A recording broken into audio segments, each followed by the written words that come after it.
Azina dainun, zina itu utang.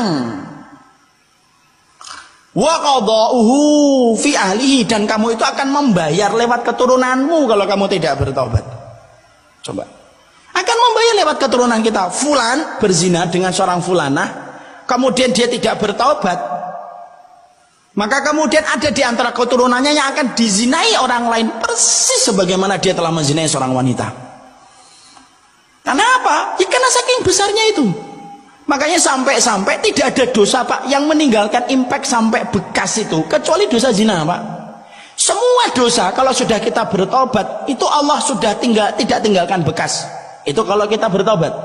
Tapi khusus dosa zina, kalau sampai kamu punya anak dari zinamu, walaupun kamu bertobat, itu impactnya, itu pengaruhnya, bekasnya itu masih ada. Orang Pak kalau kemudian meninggalkan sholat, dia bertobat gitu, Allah hapus. Allah tidak akan jadikan mukanya bopeng gitu, enggak akan Allah jadikan gitu. Orang minum khamr kemudian dia bertobat, sudah Allah terima insya Allah tobatnya kalau dia tobatan nasuha. Tapi kalau ada orang zina kemudian sampai hamil, punya anak, walaupun bertobat, itu Allah tinggalkan bekasnya, dan Allah masih tetapkan hukuman walaupun dua-duanya sudah bertobat. A zina sama B lahir C. C ini tidak boleh bernasab kepada A, tidak boleh C bin A, haram, tidak boleh. A nggak boleh kemudian mengaku ini adalah anak kemudian syar'inya, tidak boleh, hanya bisa mengaku anak biologisnya. Nanti kalau A mati, C tidak bisa mewarisi. Kalau C mati, A tidak bisa mewarisi. Kalau C nanti nikah, kalau dia perempuan, A tidak bisa nikahin Pak. Maaf, walaupun yang berzina sudah bertobat dengan taubatan nasuha. Jadi nanti kalau misalkan ada anak lahirnya ini sebelum ijab qabul, sudah nempel itu zighatnya itu ke rahim wanita, terbentuk sebelum terjadinya qabil tu nikah wa tazwijaha bimarin madkurin halan, maka zighat itu kalau terbentuk sampai menjadi zanin, sampai kemudian dia jadi anak itu perempuan, nikah, bapaknya tidak boleh nikahin walaupun sudah bertobat. Kenapa? Allah masih berikan sanksinya itu untuk mikir setiap orang itu sebelum dia melakukan zina. Makanya kemudian akhirnya apa? Itu saking besarnya. Makanya saya pernah nyampaikan materi kayak gini. Ada seorang bapak-bapak habis kajian yang insya Allah beliau, semoga Allah terima taubatnya, karena nampak beliau itu betul-betul berubah. Tiba-tiba ngambilin saya, nangis. Saya udah deg-degan, ini jangan-jangan berkaitan tentang tema ini. Lu betul Pak. Nangis, dia berkata, saya punya anak perempuan, Ustaz, sekarang kelas 3 SMP, perempuan. Saya dulu dapatnya kemudian dari perzinahan. Nanti kalau anak perempuan saya mau nikah, ini emang nggak boleh saya nikahin Ustaz. Nggak boleh Pak. Saya sudah bertaubat Ustaz. Insya Allah taubatnya Bapak diterima oleh Allah kalau taubatan nasuha. Tapi hukumnya tidak bisa dirubah.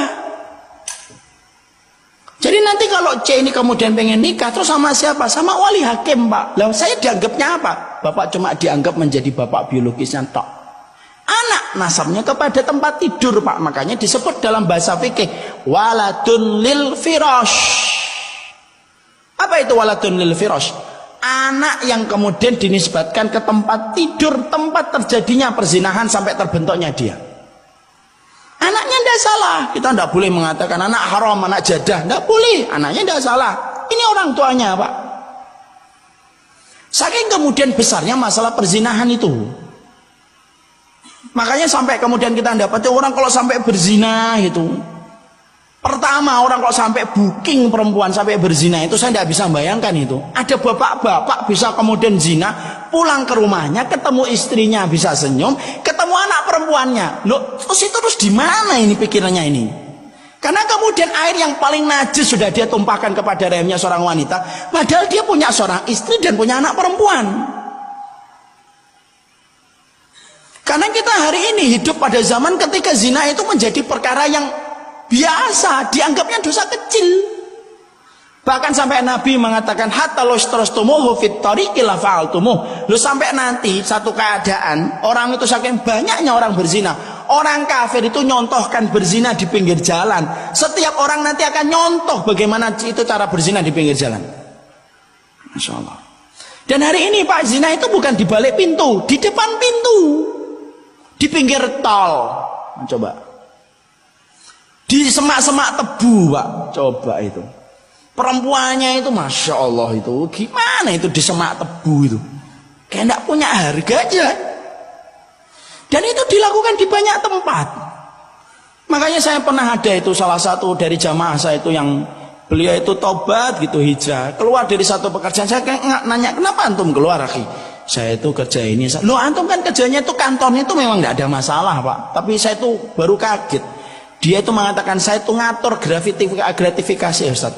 Gratifikasi sekarang itu bukan uang, perempuan. Coba. Saya itu yang ngatur gitu kalau ada proyek itu supaya goal itu gimana. Saya ngatur perempuannya, saya bookingin kalau cocok nanti kemudian dipakai lagi. Masya Allah itu. Loh, kalau saya nggak dengar dari orang yang ngaji sendiri sama saya, susah saya percaya. Tapi itulah kenyataan yang terjadi. Padahal itu perkara besar di sisi Allah itu.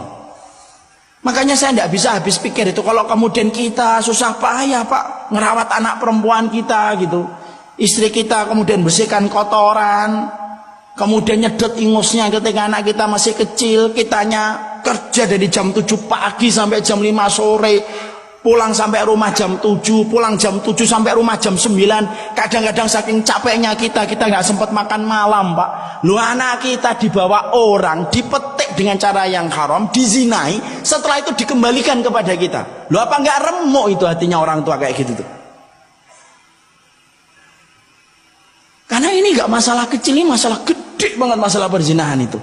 Dan kita hidup pada zaman ketika orang itu menganggap zina itu biasa, tidak pernah biasa, yang namanya zina itu tidak pernah biasa. Dan ini yang menjadikan akhirnya kita, kenapa kita selaku orang tua itu kalau punya anak perempuan harus digenggam kuat-kuat. Kita harus betul-betul berprofesi, kita harus punya sifat sebagaimana singa itu. Karena kalau kita nggak kayak singa kalau punya anak perempuan zaman hari ini, digondol Pak satu-satu ini. Kalau kemudian kita kayak kucing gitu, kemudian membiarkan anak perempuan kita pergi sama orang itu, kemudian kita anggap insya Allah tidak apa-apa. Lu kok yakin gitu loh? Emang anak kita kayak Nabi Yusuf? Tidak ada Pak laki-laki kalau sama perempuan tuh kecuali tumbuh 2 tanduknya di sini. Apalagi ngomong nanti sebelum jam 9 pulang ya. Emang kita kira setan tidur gitu sebelum jam 9 gitu? Sampai kemudian kita membiarkan anak kita jalan gitu. Padahal ini urusan besar. Sampai ada laki-laki yang berzina. Makanya sampai Allah mudahkan proses pernikahan itu. Kenapa? Kenapa Allah jadikan pernikahan itu gampang betul Pak? Coba kalau lihat syariat yang menggampangkan pernikahan itu cuma Islam. Coba bandingkan dengan Hindu, bandingkan dengan Kristen, bandingkan dengan agama-agama yang batil selain Islam. Semuanya ribet Pak. Tapi yang paling gampang urusan pernikahan itu adalah Islam. Kenapa sampai Allah gampangkan urusan pernikahan? Cuma wali, ridhonya, wali.